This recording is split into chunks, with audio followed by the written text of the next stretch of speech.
다시 한번 설 명절을 맞아서 우리 사랑하는 성도님들 한 분 한 분의 인생 가운데 지금보다 몇 배로 풍성한 삶이 되시길 우리 예수님의 이름으로 축복합니다. 2025년도에 세계 물가 지도라고 하는 통계에 의하면은 서울, 대한민국의 수도인 서울은 전 세계 도시 중에서 홍콩, 취리히, 싱가포르에 이어서 네 번째로 집값이 비싼 도시로 통계가 나와 있습니다. 아파트를 구입하려면 평균 15억 정도 예상을 해야 되고, 또 빌라나 일반 주택까지 하면은 약 12억 원 정도 된다고 해요. 강남은 몇십억 원, 입이 벌어질 정도의 어마어마한 금액을 가지고 있습니다. 이러다 보니 많은 사람들이 집을 사는 것이 너무나 이제 어려운 상황이 돼가는 거죠. 지금 정부도 이 부동산 문제를 해결하기 위해서 총력을 펼치는 것으로 알고 있습니다. 예를 들어 월 400만 원의 봉급을 받으시는 분이 이 정도의 집값에 집을 구입하려면은 허리띠를 졸라매고 50%를 저축을 했다. 그러면 약 66년이 걸립니다. 뿐만 아니라 영끌이라고 그러죠. 영혼까지 끌어모은다. 그러니까 돈을 하나도 안 쓰고 모았을 때는 최소한 14년에서 15년이 걸린다고 해요. 그러니까 너무 이 천정부지의 집값이 우리 사회에 큰 문제를 야기하고 있습니다. 왜냐하면 우리의 다음 세대들인 청년들이 미리부터 인생의 꿈을 펼쳐야 되는데 그렇지를 못하고 세 가지를 포기하느니 네 가지를 포기하느니 하면서 그렇게 절망 가운데 우리의 자녀들과 젊은이들이 있다는 사실이에요. 자, 그렇다면 이런 대한민국 사회와 말고 다른 나라들은 대체 어떻게 집에 대한 개념들을 가지고 있는가? 나라마다 좀 차이가 있지만 유럽의 대표적인 나라인 영국, 프랑스 같은 나라들은 기성세대들은 우리처럼 내 집을 가져야 되겠다, 소유해야 되겠다고 하는 꿈을 가지고 있습니다. 그러나 젊은 사람들은 굳이 꼭 집을 가져도 돼? 하면서 테임즈 강변에 있는 임대형 집에 사는 것으로도 만족하면서 감사하면서 지내는 젊은이들도 많습니다. 특별히 독일이라고 하는 나라를 보면은 이 독일은 원래부터 오래전부터 청년뿐만 아니라 중장년층까지 모든 세대들이 집을 굳이 사야 되겠다고 하는 생각 자체를 갖지 않고 있습니다. 그래서 독일의 수도가 베를린인데 이 베를린에 거주하는 사람 한 300만이 넘는 인구 중에 자기 집을 소유한 사람은 18%밖에 안 되죠. 그러니까 82%의 사람들은 그냥 임대주택에서 만족하면서 감사하면서 생활하고 있어요. 물론 임대차 보호법이 철저하게 잘 돼 있어서 임대집에 살아도 30년, 40년 아니 한나라 갈 때까지도 아무 걱정 없이 살 수 있는 그런 사회 보호 제도가 잘 되어 있습니다. 자, 사랑하는 여러분, 집을 살려면, 특별히 서울에서 집을 살려면 최소 14년에서 66년 동안을 우리가 시간이며 물질이며 에너지를 온 집중해서 거기에 몰두해야 한다면 이게 과연 현명한 선택일까 하는 생각을 우리가 해볼 필요가 있다는 거죠. 왜냐하면 집을 사서 모아야 되겠다, 사기 위해서 돈을 모아야 되겠다고 생각할 때가 대략 한 30대쯤 되거든요. 20대 후반이나. 그럼 그때부터 14년. 집을 빨리 사도 40대 중반이 되는 거예요. 아니 그 더 비싼, 그러니까 허리띠 졸라매서 50%를 전략해가지고 사도 66년이 걸린다고. 그러니까 소중한 한 번뿐인 인생의 3분의 1 아니 3분의 1을 온통 집에 목이 메어서 사는 그런 상황의 인생이 되고 만다는 사실이에요. 이게 과연 현명한 선택이냐는 거죠. 이미 지금부터 15년 전인 2000년도에 이 미래학자인 제레미 리프킨이라고 하는 이 학자는 소유의 종말이라고 하는 책에서 앞으로의 시대는 정치, 경제, 문화, 교육 이 모든 면에서 소유 중심의 삶이 아니라 접속하고 공유하는 공유 중심의 삶으로 바뀔 것이라고 얘기했습니다. 그래서 지금 뭐 우버 택시니 또 무슨 택시니 하는 것들이 바로 공유해서 오고 또 어느 곳에 가면은 공유해서 쓰는, 굳이 내가 소유하지 않고 그걸 경험하고 체험할 수 있는 것만으로도 충분히 누릴 수 있는 사회가 이미 돼버린 거예요. 그런데 여전히 대한민국 사회는 집을 소유해야 되겠다고 하는 이 강박관념과 이 사회적인 분위기가 과연 우리들에게 옳은 것인지를 깊이 생각해 볼 필요가 있다는 생각이 듭니다. 자, 우리는 매 주일마다 교회 본래 모델인 초대교회를 말씀으로 만나고 있습니다. 자, 초대교회 성도님들, 초대교회는 어떤 삶을 살았을까요? 오늘 말씀 사도행전 2장 44절의 말씀 우리 다시 한번 봉독하시면서 함께 느껴보기를 원합니다. 시작. 믿는 사람이 다 함께 있어 통용하고. 그렇습니다. 이 믿는 사람이 다 함께 있다고 하는 것은 다른 말로 얘기하면 교회 공동체를 이야기하죠. 지금 우리와 같은 교회 공동체입니다. 여러분, 이 교회 공동체는 누가 세우셨습니까? 예수님이 세우셨습니다. 어떻게 세우셨어요? 예수님이 제자들을 일일이 찾아가서 베드로야, 요하나, 안드레야, 야고보야 하고 불러서 모아가지고 세운 공동체가 바로 교회 공동체입니다. 자, 우리 왕춘교회 공동체도, 여러분이 섬기고 있는 교회 공동체도 예수님이 제자들을 찾아가서 불러 모았던 것처럼 저희들을 불러 모아서 이루어준 공동체인 것이죠. 자, 그러면 예수님이 이렇게 우리를 불러 모아서 공동체를 이루게 하신 뜻과 목적이 무엇일까요? 요한복음 10장 10절 하반절은 이렇게 말씀하고 있습니다. 한번 같이 읽어보실까요? 시작. 내가 온 것은 양으로 생명을 얻게 하고 더 풍성히 얻게 하려는 것이다. 이게 그 헬라어 성경을 좀 번역하면 조금 우리 성경의 번역이 약간 조금 두루뭉실하게 번역이 된 것 같아요. 공동 번역은 명확하게 얘기하고 있습니다. 이렇게 얘기를 해요. 나는 양들이 생명을 얻고 더 얻어 풍성하게 하려고 왔다. 예수님이 우리를 공동체로 불러 모아주신 이유는 뭐냐면 따라하십니다. 내가 생명을 얻고 내가 풍성함을 누리도록 하기 위해서. 우리 사랑하는 피로 맺어진 좌우 형제 자매들에게 선포합니다. 예수님이 당신을 부르신 이유는 영생을 주시고 생명력 있게 하시고 풍성함을 주시기 위해서입니다.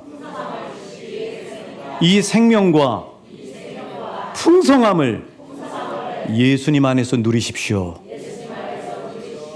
할렐루야. 선포하는 대로 되는 줄 믿습니다. 우리 입술에 선포하는 대로 되는 줄 믿습니다. 예수님이 그렇게 하기 위해서 우리를 공동체로 불러 모아 주셨다는 사실이에요.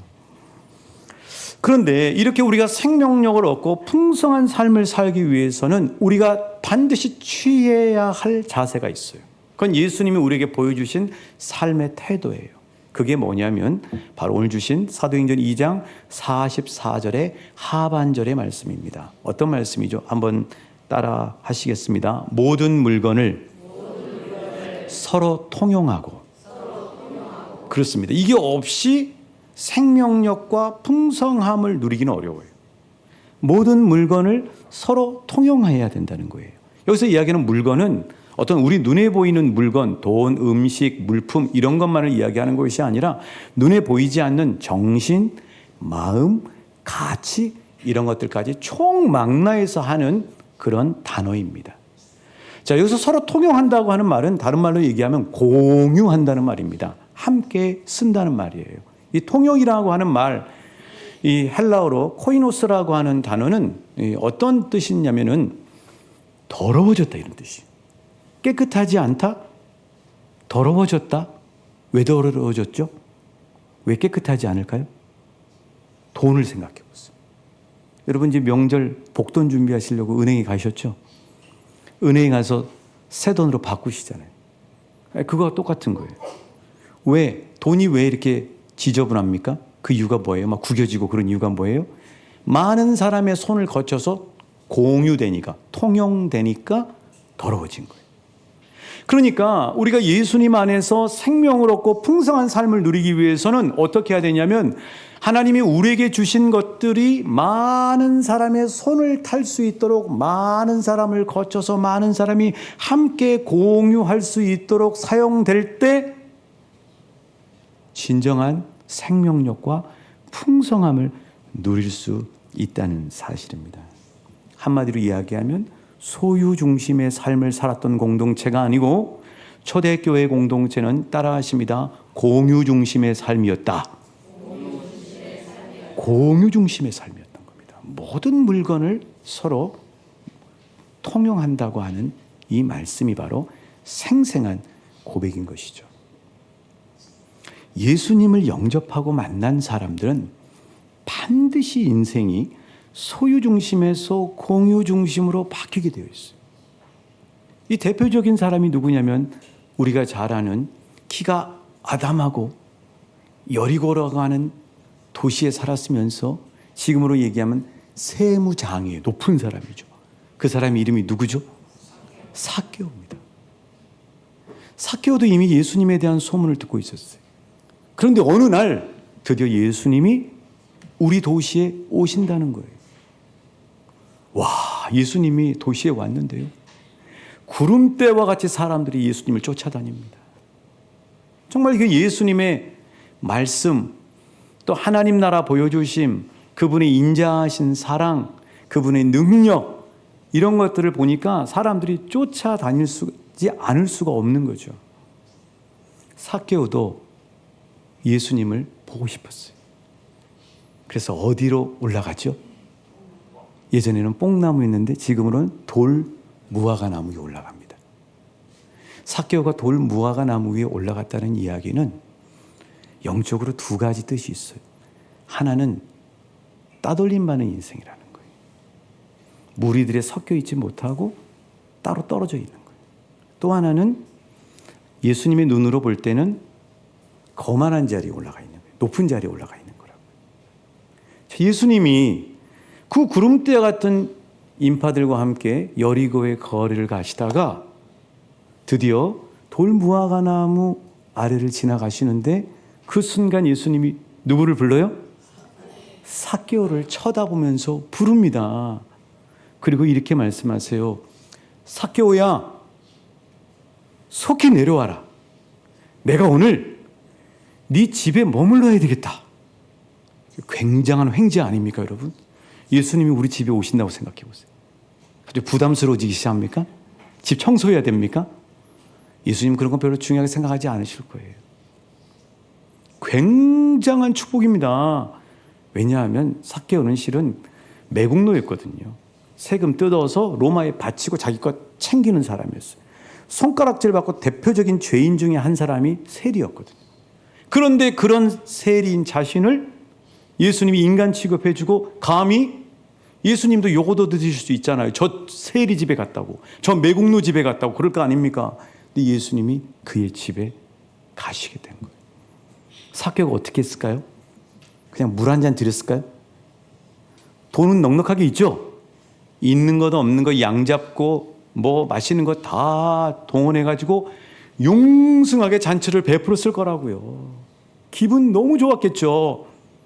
그 잔치 자리에서 삭개오가 예수님께 이렇게 고백합니다. 누가복음 19장 8절 말씀이에요.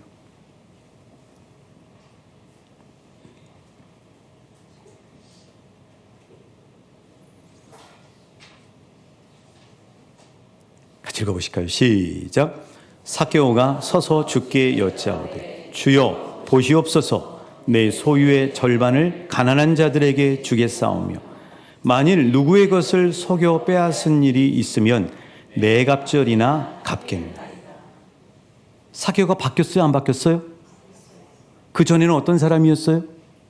그 전에는요, 사람들에게 가서 세금을 매깁니다. 세금을 뜯는다고요. 그리고 자기 주머니에 쌓아서 축적하고 챙기는 사람이었어요.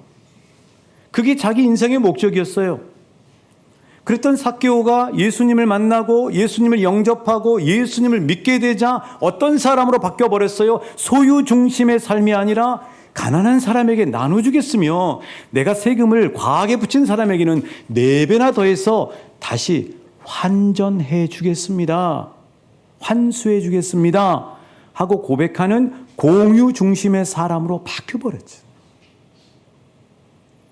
예수님을 만난 사람은 예수님이 어마어마한 은혜를 감히 받을 자격도 없는 나에게 주셨다고 하는 크고 놀라운 은혜에 감격해서 이제는 내가 무엇을 가지려고 하는, 쥐려고 하는 소유 중심의 삶이 아니라 나눠줘도 감사하고 베풀어도 감사하고 함께 어우러져서 공유하는 것에 감사하는 공유 중심의 삶으로 바뀌어지는 역사가 반드시 일어난다는 사실을, 이런 역사가 우리 사랑하는 성도님들 한 분 한 분 가운데도 그대로 이루어진 줄 믿습니다.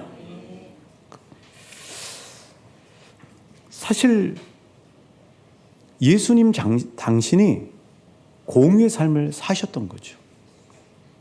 예수님은 죄로 인해 죽을 수밖에 없는 저와 여러분에게 하나님의 나라를 알려주시기 위해서 당신의 시간을 공유하셨습니다. 여러분, 시간 공유하는 게 진짜 귀한 거예요.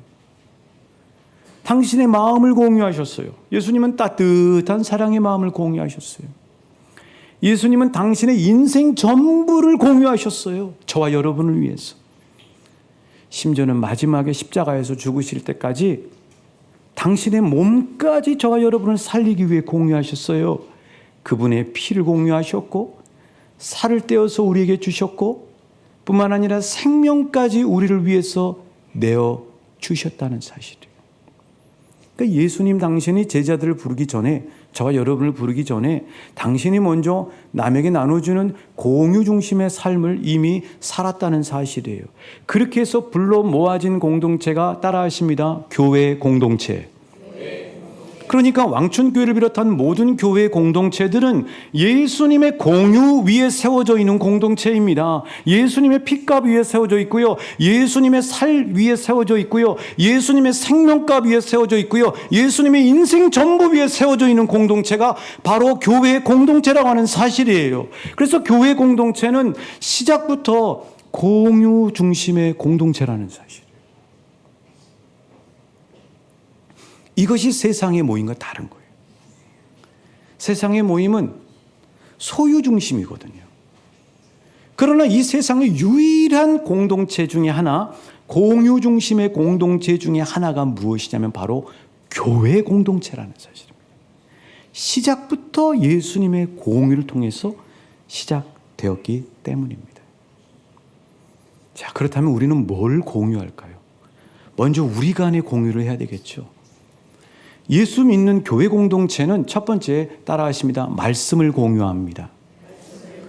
예, 말씀을 공유해요. 여러분, 부부는요, 방귀 냄새도 똑같아요. 그 이유는 뭐냐면 같은 음식을 먹기 때문이에요. 그런 것처럼 교회 공동체는 말씀이라고 하는 하늘 양식을 똑같이 이 시간에 먹고 있잖아요. 이 시간에 사도행전 2장 44절의 말씀을 똑같이 우리가 먹고 있잖아요. 여러분이 웃지 않으시니까 제가 상당히 멋쩍습니다. 그렇다고 억지로 웃을 필요는 없습니다. 그렇습니다, 여러분. 그러니까 교회 공동체는 하늘 양식인 말씀을 함께 공유하는 데서부터 시작이 돼요. 말씀이 뭐예요? 한번 따라하십니다. 하나님 나라 가치. 말씀은 하나님 나라 가치예요. 여러분, 사람이 하나 된다고 하는 것은 가치가 통해야 돼요. 가치가 같아야 된다고요. 부부가 가치가 맞아야 되고, 가족들이 가치가 맞아야 되고, 모임의 가치가 맞아야 그게 진정으로 하나가 될 수 있어요.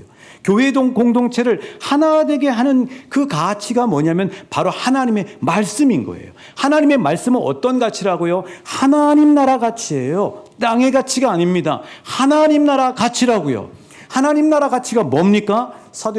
창세기 12장 3절에 있죠. 너로 말미암아 땅의 모든 족속이 복을 얻으리라. 나로 인해서 내 주변에 있는 사람들이 복을 얻도록 하는 가치. 이게 바로 하나님이 주시는 말씀의 가치죠. 또 마가복음 10장 45절에 보면 인자가 온 것은 섬김을 받으려 함이 아니라 도리어 섬기려 하고 자기 목숨을 많은 사람의 대속물로 주려 함이니라. 섬김의 가치. 바로 하나님이 우리 왕춘교회로 저와 여러분을 불러 모으셔서 우리가 함께 먼저 공유하는 것은 하나님의 말씀인데 말씀은 바로 하나님의 가치인데 하나님의 가치는 세상과 어떻게 다르냐면 나로 인해서 모든 사람이 복을 받는 가치, 나로 인해서 내 옆에 있는 사람들이 주님이 제자들을 섬기듯이 섬김의 가치로 살아가는 사람들이 바로 교회 공동체 성도들이라는 사실이에요. 우리는 그 말씀의 가치를 함께 공유하고 있는 거죠. 두 번째, 교회 공동체는 무엇을 공유합니까? 따라하십니다. 기도와 곡조 있는 기도인 찬양을 공유합니다. 그렇습니다. 이 기도와 찬양이라고 하는 것은요, 먼저 하나님과 내가 공유하는 거예요. 기도라고 하는 건 누구하고 대화하는 거죠? 하나님과 대화죠. 그래서 기도가 매우 중요해요. 기도하면서 하나님과 마음을 나누는 거예요. 기도를 자꾸 해야 될 이유가 뭐냐면 기도해야 하나님의 마음을 가지고 사람들을 바라볼 수가 있어요. 기도해야 하나님의 마음으로 남편을 바라보고 아내를 바라볼 수가 있어요. 기도해야 하나님의 마음으로 직장 동료를 바라볼 수가 있다. 그래서 기도가 중요합니다. 기도와 찬양은 하나님과 내가 마음을 이심전심 공유하는 거예요. 뿐만 아니라 함께 중보 기도하면서 우리는 서로 형제 자매들 간의 마음을 공유해요. 영을 공유한다고요. 중보 기도는 영을 공유하는 거예요. 어떤 분이 지금 중요한 일을 앞두고 기도를 부탁했다 그러면 우리 공동체가 같이 기도하는 것은 그의 영과 우리가 함께하고 있는 겁니다. 찬양이 중요한 이유는 찬양을 할 때 호흡을 맞추잖아요. 나 혼자 빨리 안 나가잖아요. 사랑하는 주님 앞에 할 때 호흡을 서로 맞춰가잖아요. 이 찬양 안에 들어있는 하나님의 놀라운 복음의 은혜를 가지고 서로 우리 형제 자매들이 소울 프렌드가 돼서 함께 호흡을 맞춰가면서 영을 공유하는 거죠. 마지막 세 번째로 교회 공동체 안에서는 물질을 공유합니다. 재물을 공유한다고. 부부는 어떤 사람들이 부부예요? 부부가 되면 어떻게 됩니까?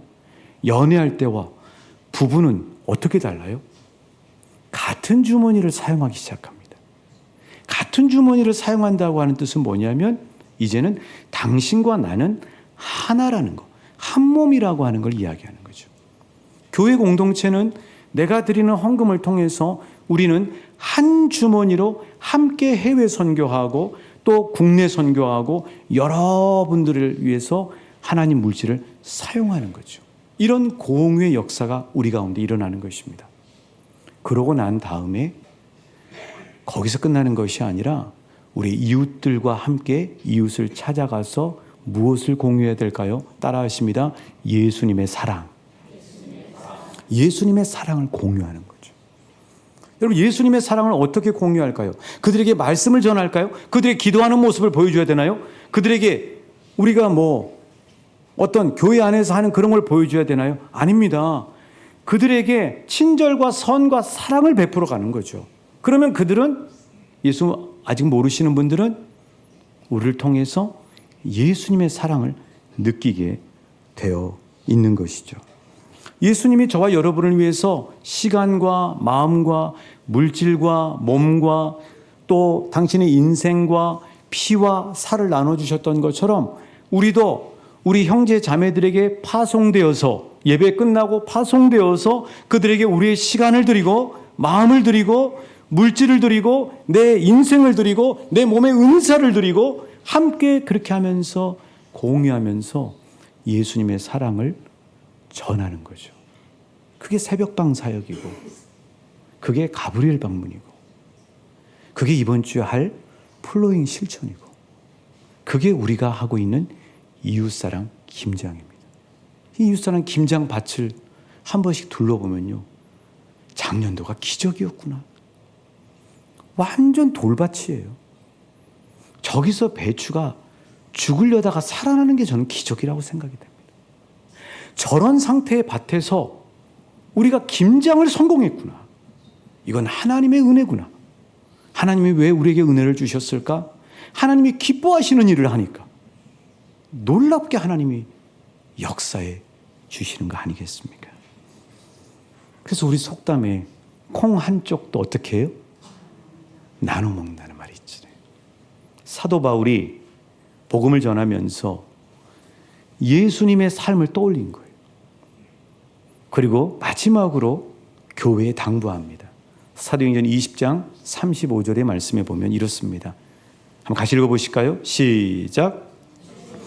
받는 것보다 복이 있다 하심을 기억하여야 할지니. 어떤 사람이 더 복이 있다고요? 주는 사람이 복이 있는 거죠. 낮엔 해처럼 밤엔 달처럼 가사처럼. 주는 것이 복이 있다는 사실을 말씀해 주고 있는 거죠. 저희 집 냉장고는 목사 냉장고라고 저희들이 지칭을 합니다. 그 이유는 뭐냐면 냉장고 안에 뭐가 채워져 있으면 그때부터 소리가 요란하게 나기 시작해요. 그리고 무슨 부품인지 모르겠는데 그 부품까지 같이 딸랑딸랑 움직이면서 소리가 나요. 항상 그 소리가 요란하게 날 때마다 저는 이렇게 해석을 합니다. 하나님이 나눠라 하고 하나님이 말씀해 주신다고 생각을 해요. 그렇습니다. 여러분, 이렇게 공유 중심의 삶을 사는 것, 예수님이 우리에게 보여주셨던, 그리고 예수님이 우리에게 주셨던 공유 중심의 삶을 살게 되면요, 어떤 은혜가 우리에게 넘칠까요? 세 가지를 말씀드리겠습니다. 첫 번째, 따라하십니다. 행복감이 높아집니다. 그렇습니다. 여러분 삶의 주변에 사는 사람들 봐보세요. 자꾸 움켜쥐려고 하는 사람들 봐보세요. 소유 중심의 삶을 사는 사람들 보면 어때요? 더 불만이 많아요. 더 불안해요. 더 불행함을 느껴요. 근데 희한한 거는 공유 중심의 삶을 살고 자꾸 풀고 나누는 사람은 오히려 더 행복해요. 이게 기가 막힌 신비예요. 이게. 나누고 누구에게 주면 더 행복해져요. 그래서 주님이 저와 여러분에게 생명과 풍성함을 주시길 원하시는데 그 주님처럼 공유 중심의 삶을 살면 내가 어떻게 된다고요? 행복해져요. 이 복을 받아 누리는 거죠. 두 번째, 공유 중심의 삶을 살게 되면은 지금보다 몇 배로 더 풍성한 삶을 살게 됩니다. 이건 역시 놀라운 하나님 나라 복음의 신비입니다. 허리띠를 졸라매고 움켜쥘 때는 마음도 인색해져요. 근데 거기서 끝나는 것이 아니라 주머니가 가벼워지기 시작합니다. 그리고 내가 머물고 있는 집에 빈 공간이 늘어나기 시작해요.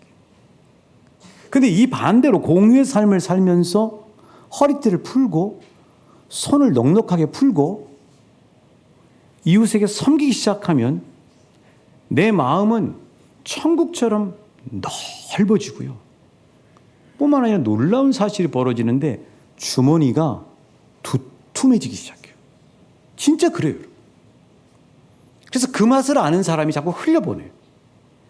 아까워서 못 흘려보내는 사람은 실은 그렇게 하면 전략할 것 같은 자본주의 경제학으로는 그게 맞는데 하나님 나라 원리에서는 전략하면 쪼그라들어요. 주머니가 가벼워진다. 근데 이거를 하나님이 감동 주시는 것에 흘려보내기 시작하면 몇 배로 주머니가 무거워지기 시작해요. 하나님이 채워준다고요. 그런 역사가 일어나요. 그뿐만 아니라 그런 삶을 사는 성도님들 제가 가만히 보면 모든 게 넉넉해요. 항상 넉넉해요. 왜냐하면 심는 대로 거두거든요. 내가 이웃에게 베풀고 섬기고 빡 풀면 그 이웃이 가만히 있나요? 그게 오병이어의 역사거든요. 그래서 항상 어디 가면 그냥 안 보내요. 그 사람이 막 남한테 팔아야 될 상품인데도 줘버려요. 이게 바로 하나님이 우리에게 말씀하신 공유 중심의 삶의 넉넉함과 풍성함이라는 사실이에요. 이런 복을 받아 누리시는 사랑하는 우리 왕춘교회 성도님들 한 분 한 분이신 줄 믿습니다. 다윗이 그렇잖아요, 여러분. 다윗은 왕인데 축적하지 않고 인생의 노년까지 뭐 합니까? 하나님 나라 위해서. 그게 뭐죠? 성전을 위해서 모든 것들을 다 거기다가 내어버려요. 공유해버리는 거예요. 그래서 그 아들 솔로몬이 성전을 건축합니다. 왕궁을 건축해요. 근데 거기서 위기가 와요. 거기서 아버지한테 배웠던 공유 중심의 삶을 배워야 되는데 그게 아니라 소유 중심의 삶으로 바뀌어버리는 거예요. 그러면서 어떤 일이 벌어집니까? 짜그라들기 시작하는 거예요. 나라도 짜그라들고 반으로 나뉘고 자기 인생도 유종의 미를 거두지 못하는 안타까운 인생이 되는 거죠. 사랑하는 왕춘교회 성도님들이 다윗과 같은 인생 되시길 예수님의 이름으로 축복합니다. 공유하는 삶이 지금보다 몇 배로 풍성한 삶을 살아 누리게 된다는 사실. 하나님이 감동 주실 때 반응하실 수 있는 믿음이 되시길 예수님의 이름으로 축복합니다. 누가 뭐 주면 찹쌀들도 나눠 먹고 과일도 나눠 먹고 집에다 쌓지 말고 계속해서 흘려보내세요. 그러면은 놀랍게 하나님이 채워주시는 풍성함의 역사를 경험할 수가 있는 거죠. 이 복을 우리 성도님들과 저와 우리 왕춘교회 모든 이들이 날마다 누리시길 우리 주님의 이름으로 응원하고 축복합니다. 마지막 세 번째로 이렇게 공유 중심의 삶을 살기 시작하면요, 또 다른 공유의 재공유의 열매가 맺혀지기 시작해요. 자녀들은 부모의 뒷모습을 보고 배웁니다. 자녀들이 우리를 보고 있지 않은 것처럼 보이지만 실은 다 보고 있어요. 그래서 실은 때로 내가 힘들어도 자녀 때문에 내가 감수하고 참으셔야 돼요. 여러분, 우리가 몸이 아픈데 자녀들한테 내색 안 하잖아요. 그 왜 그러냐면 자녀들 걱정 안 끼치려고 그래요. 믿음의 여정도 마찬가지예요. 믿음의 여정에서도 우리 자녀한테 절대 내색하지 않으려고 애를 쓰셔야 돼요. 왜냐하면 우리 자녀가 나를 보고 있기 때문이에요. 보려고 보는 게 아니라 보여질 수밖에 없어요. 그런데 잘 섬기는 분들을 보면 그거 어디서 배웠냐면 부모한테 배운 분들이더라고요. 부모가 여기저기 막 섬기니까 그대로 보고 배우고 부모님이 고의로 심부름을 시켜요. 너 누구에게 가져다 드려라. 그렇게 하면서 이 자녀에게 나눔의 삶, 공유의 삶을 계속해서 교육을 시키더라고요. 그러니까 어른이 돼서도 공유하는 삶을 살아요. 그러니까 부모님도 풍성한 삶을 사는 것뿐만 아니라 자녀 대해서도 가문 전체가 풍성한 삶을 사는 재공유의 열매를 맛보게 되더라고요. 여러분, 이것도 아름다운 믿음의 대물림인 줄 믿습니다. 이런 복을 받아 누리시는 거죠. 이 스테디셀러인 라티노 소비라는 책에서 한동일 교수는 자신의 어머니의 죽음을 생각하면서 이렇게 얘기를 합니다. 인간은 그 육신으로 향기를 내지 못하는 대신 타인에게 간직된 기억으로 향기를 내는 게 아닐까 생각합니다. 그 기억이 좋으면 좋은 향기로, 그 기억이 나쁘면 나쁜 향기로 말입니다. 공유 중심의 삶을 살면, 예수님이 살았던 그 삶을 살면 행복해집니다. 지금보다 몇 배로 풍성해집니다. 제 공유의 열매를 자녀대에서 계속해서 누리는 복을 누리게 되는 것이죠. 오늘 말씀 마무리하면서요, 꽃이 다 꽃이냐? 벌도 다 같은 벌이냐? 이 이야기를 가지고 마무리하려고 합니다. 벌도요, 꿀벌과 말벌은 천지 차이가 나더라고요. 1대1로 싸우면 꿀벌은 말벌을 이길 수가 없습니다. 왜냐하면 꿀벌은 체구도 작은 데다가 그 침이 한번 침을 사용하면 내장까지 빠져버려요. 그래서 꿀벌은 바로 침을 한번 사용하면 죽게 됩니다. 이에 반해서 말벌은 덩치도 큰 데다가 그 침을 수백 번 사용할 수가 있어요. 상당히 공격적이고 힘이 센 벌이 말벌이죠. 자, 그런데 이들이 모여 사는 공동체를 보면은 완전히 모습이 다릅니다. 꿀벌은 서로 연약해서 그런지 모르겠는데 상부상조를 하는 거예요. 서로 협력하고 협동하고 함께 일하고, 심지어 새끼를 낳잖아요. 애벌레를 함께 키워요. 그리고 우리가 맛보고 있는 꿀도 함께 땀 흘리고 수고하면서 꿀을 벌집에 저축합니다. 이에 반해서 말벌은 개성이 강합니다. 서로 경쟁적이에요. 자기들끼리 싸웁니다. 그리고 자기들끼리 심지어는 싸우고 공격하고 죽이기까지 해요. 따로 국밥이죠. 자, 그러고 난 다음에 벌집을 쫙 보면 꿀벌들이 모여있는 벌집에는 항상 꿀이 가득 채워져 있어요. 자기들도 먹고 저와 여러분인 인간들에게도 이 꿀의 혜택을 주죠. 근데 말벌집을 가보면 여러분 어떻던가요? 꿀이 있던가요? 꿀이 없어요. 말벌집은 크긴 큰데 꿀이 없습니다.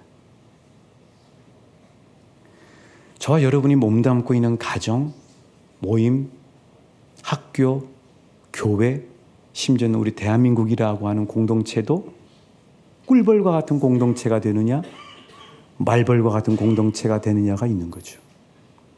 하나님은 저와 여러분이 있는 곳이 꿀벌 공동체처럼 서로 공유하고 나누면서 아름다운 향기를 내고 복된 꿀들을 만들어서 예수님의 향기를 전하시길 원하십니다. 우리 주님이 말씀하신 오늘 말씀 사도행전 2장 44절을 최고의 번역가인 유진 피터슨 목사님은 이렇게 번역을 했습니다. 같이 읽고 우리 기도하겠습니다. 시작. 믿는 사람들 모두가 무엇이든 공유하면서 멋진 화합을 이루고 살았다. 아름다운 우리 왕춘교회 공동체의 모습인 줄 믿습니다. 우리가 섬기는 교회 공동체, 가정의 공동체가 이런 복을 받아 누리시길 예수님의 이름으로 축복합니다.